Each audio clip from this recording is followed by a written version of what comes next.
मान्यवर, मुझे पूरा सुनकर जरा आप आपत्ति लीजिएगा, क्योंकि मैं बताऊंगा तो पास से ही, मगर वर्तमान का भी जवाब दूंगा। मान्यवर, 73 वर्ष तक इस देश में चुनाव आयोग की नियुक्ति का कोई कानून ही नहीं था। माननीय सभी सदस्य ध्यान से मुझे सुने, 73 साल तक इस देश में चुनाव आयोग की नियुक्ति का कोई कानून नहीं था। नियुक्ति प्रधानमंत्री सीधी कर देते थे। और मान्यवर, मैं आज ये पूरे देश को बताना चाहता हूं कि टोटल अब तक जितने चुनाव आयुक्त हुए और जितने मुख्य चुनाव आयुक्त और चुनाव आयुक्त, ये सभी इसी प्रकार से हुए। अब 2003 के कानून पर मैं बाद में आता हूं।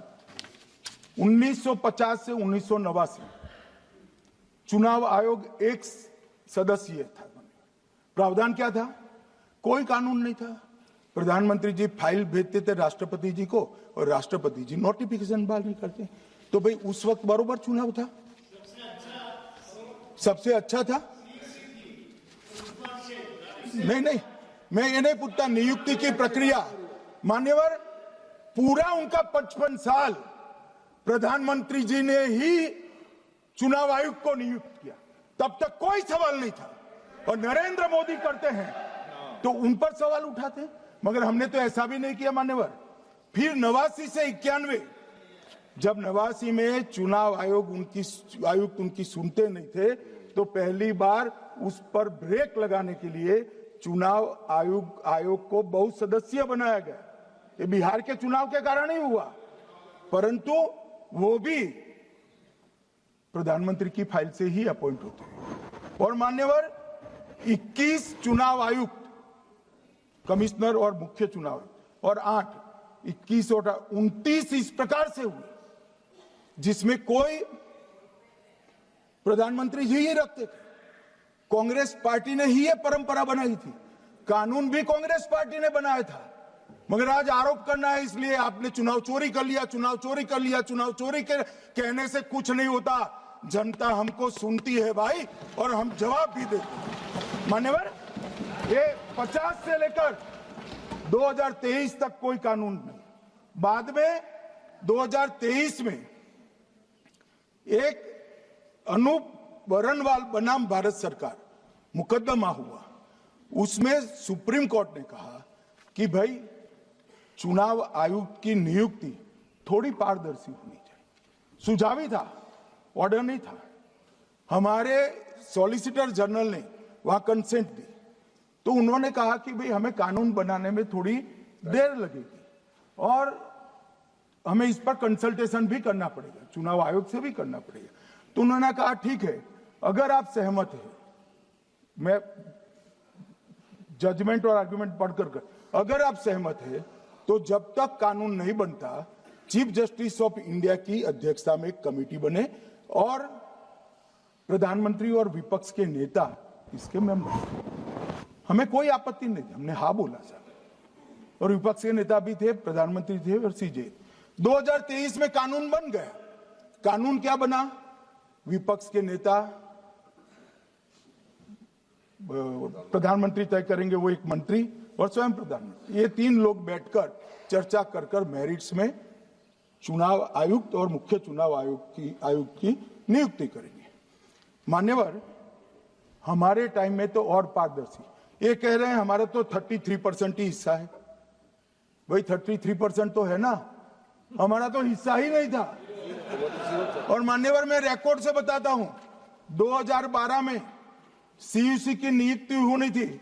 अडवाणी जी ने सुझाव दिया लिखकर कि एक प्रणाली बना जाए, नहीं बनाया और BS संपत जी को सीधा चुनाव आयुक्त बना दिया।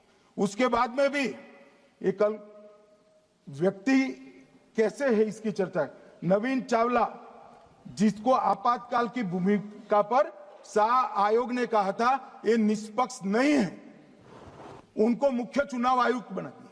जबकि मुख्य चुनाव आयुक्त गोपाल स्वामी ने इनके खिलाफ पक्षपात के सबूत भी भेजे, खारिज कर दिया मान्यवर, सुने नहीं। हमारे समय में ऐसा कभी नहीं हुआ है। हमारे समय पर विरोध होता है, मगर पक्षपात के सबूत किसने नहीं दिए हैं। और भाई, जहां तक 66% और 33% का सवाल है, आप कह रहे हो कि वहां 2 लोग होते हैं और आप 1 होते हैं, ये तो हम तय नहीं करते हैं। 140 करोड़ की जनता तय करती है कौन 66 होगा और कौन 33। यहां कौन बैठेगा वो तो 140 करोड़ लोग तय करते हैं। वो आपके लिए तय करोगे तो आप 66 हो जाओगे, मगर आप तो 100 रख कर गए थे, हमने उसको 33 दे दिया। मान्यवर, ये क्या सवाल उठाते हैं? और वो समझते हैं कि मैं बोलता हूं तो बस ये ब्रह्म वाक्य होगा। ऐसे नहीं होता है मान्यवर, हर चीज के तर्क होते हैं। इनका जो भाषण तैयार करते हैं वो भी ठीक से नहीं करते, रिसर्च नहीं करते मान्यवर। इन्होंने सीसीटीवी फुटेज 45 दिन में इलेक्शन कमीशन ने नष्ट करने का निर्णय किया, इस पर आपत्ति उठाई। मान्यवर, जन प्रतिनिधित्व अधिनियम 1951 की धारा 81 में एक प्रावधान है। प्रावधान क्या है? उम्मीदवार चुने जाने के बाद 45 दिन में चुनाव याचिका दायर कर सकते हैं। 45 दिन के बाद इसको कोई चुनौती नहीं दे सकता। ये नियम 1991 में बना, तब उस वक्त सीसीटीवी फुटेज नहीं था। सीसीटीवी फुटेज बाद में चुनाव आयोग ने एक सर्कुलर से रूल्स में बदलाव कर ऐड किया। अब किया क्या है चुनाव आयोग ने? सीसीटीवी फुटेज का जो रिकॉर्ड है उसको जन प्रतिनिधित्व अधिनियम की 1951 की धारा 81 के साथ संरक्षित किया है, मतलब अलाइन किया है कि 45 दिन के बाद कोई डिस्प्यूट की प्रोविजन ही नहीं है एक्ट में, तो 45 दिन के बाद ये सीसीटीवी फुटेज क्यों रखना चाहिए? अब इतनी सादी समझ नहीं है सब। मैं क्या कर सकता हूं? सब समझ के कोई इंजेक्शन नहीं होते जो भड़ाम से दे दिया। मान्यवर, ये धारा 81 1951 से है, मगर पहले पर्चियों से होते थे तो पर्ची के लिए थी। अब सीसीटीवी फुटेज का कैमरा आ गया तो सीसीटीवी फुटेज ऐड कर दिया। मान्यवर, उन्होंने कहा, और इस वक्त जब सीसीटीवी फुटेज जब प्रक्रिया में ऐड किया, तब स्पष्ट चुनाव आयोग ने कहा था कि सीसीटीवी रिकॉर्डिंग संवैधानिक दस्तावेज नहीं है, ये आंतरिक प्रबंधन है। किस चीज का आंतरिक प्रबंधन? कि चुनाव सीज होने के बाद कोई पुनः मतदान की अर्जी करता है कि भाई ये मतदान मथक में चुनाव ठीक नहीं हुआ, तो चुनाव आयोग जो निर्णय करता है वो सीसीटीवी फुटेज के आधार पर करता है। पहले मौखिक करता था, टेक्नोलॉजी आई, सीसीटीवी फुटेज स्वीकार कर लिया। अब ये आंतरिक प्रबंधन के लिए है मान्यवर। फिर भी चुनाव आयोग का जो निर्णय मैं बताता हूं, उन्होंने कहा सामान्य जनता को एक्सेस होना चाहिए। रूल्स बनाया गया है, सामान्य व्यक्ति सीसीटीवी फुटेज उच्च न्यायालय में जाकर 45 दिन के अंदर ऑर्डर करा सकता है। अब ये कहेंगे 45 दिन में जजमेंट नहीं आएगा, मगर उच्च न्यायालय इतना ऑर्डर कर सकता है कि ये सीसीटीवी फुटेज आप डिस्ट्रॉय मत करना। मान्यवर, राजनीतिक दलों को एक्सेस देने का उन्होंने प्रावधान करा है, तो वो चुनाव को चैलेंज करे राजनीतिक दल 45 दिन के अंदर। ऑटोमेटिक जो चुनाव चैलेंज होता है मान्यवर, उसका सीसीटीवी फुटेज नियमों से हम चुनाव आयोग रिजर्व कर देता है। मान्यवर, ये प्रक्रिया कुछ पढ़ते नहीं। इसके बाद पॉलिटिकल एजेंटों को एक्सेस होनी चाहिए। पॉलिटिकल एजेंट भी मान्यवर हाईकोर्ट से इसको प्राप्त कर सकता है। अब करते कुछ नहीं, एक भी ना हाईकोर्ट में अर्जी करी ना चुनाव आयोग में करी, और सीसीटीवी फुटेज का बहाना लेकर बोलने लगे। अब इतने लाखों बूथों का सीसीटीवी फुटेज हर नागरिक मांगने लगा कोई कारण के बगैर, तो किस प्रकार से चुनाव आयोग दे सके? किस प्रकार से दे सकते हैं?